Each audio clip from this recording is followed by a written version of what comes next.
Regardless, the first meeting of the 49-acre committee, and I call it that to differentiate it from the MRC, which is the Madison Republican Committee, was held in May, and at that meeting, T&M associate representatives came with a giant map of the site in question and a few ideas sketched out along with slides of possibilities. In no way was this to be construed as the design. It was meant as a visual dartboard where ideas could be conjured. They expected that this would be a vibrant discussion and instead was anything but that.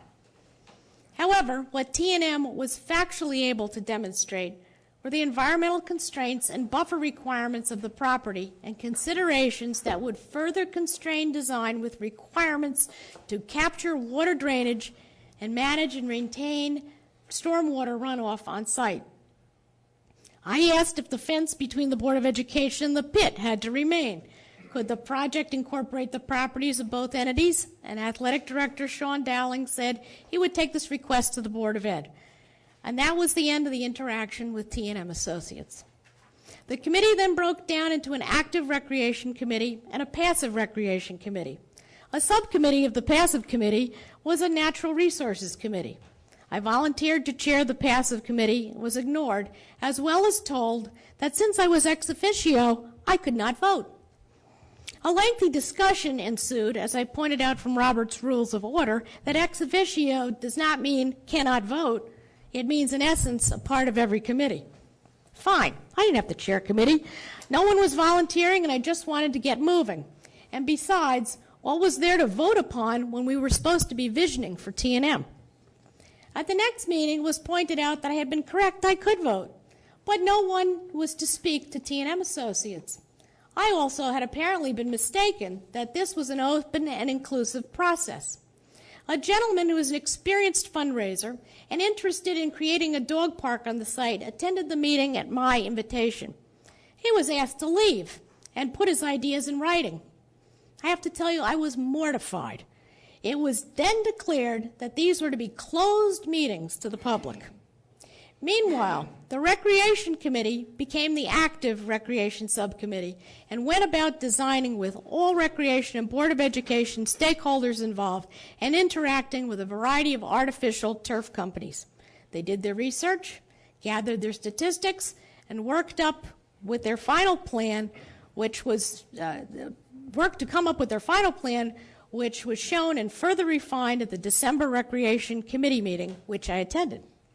The passive committee met and rolled out a plan with a possible dog park, butterfly habitat, and community gardens. And there was a discussion of creating trails to follow the natural sites of the property by walking them in or creating a beaten path.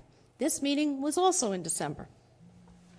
At that meeting, I explained that this was probably as far as we could go until the engineering firm could cite the logistics for stormwater management and utilities in concert with whichever artificial turf company and incorporate the new parking lot turnaround and gatehouse relocation in coordination with Rockefeller Group and the rules of the direct reciprocal easement, or DRE. T&M Associates called me and asked where the project stood. I explained what we had in drawings and wish lists, and they explained the need to move as quickly as possible so that they could determine quantities of runoff and retention areas to begin the permitting process, which can take 3 months or more with the state and county before we can get a shovel in the ground. The last interaction I had with T&M Associates was to point them in the direction of Joe Trouse at the Board of Education so that they might obtain a topographical map of the Board of Education property, thereby saving the borough the expense of reshooting the topo. Now I realize I may work at a little faster pace than some. However, had this process been handled as the visioning process Dr. Esposito chaired last year with the Downtown Development Commission, and approximately 60 stakeholders, including just folks who wanted to participate, the stakeholders would have broken up into several mixed teams, boarded all of their ideas, walked the area and noted features, good and bad, gathered their statistics with Lincoln Place, time-lapse photography, and a man-on-the-street questionnaire was the statistical analysis, and let the design firm, in the case of Lincoln Place, Project for Public Spaces, come up with ideas. In the instant, T&M Associates has been stymied.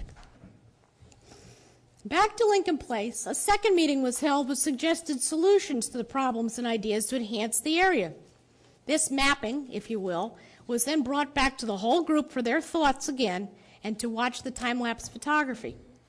Comments and ideas elicited were taken back by the design team and drafted for the DDC.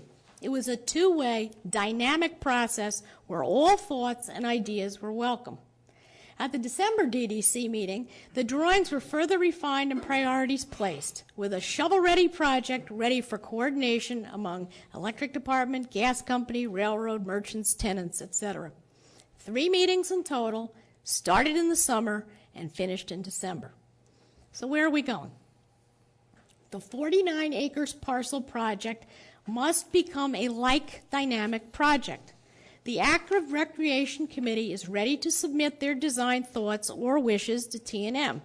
That is the site driver. Fields, fields, fields.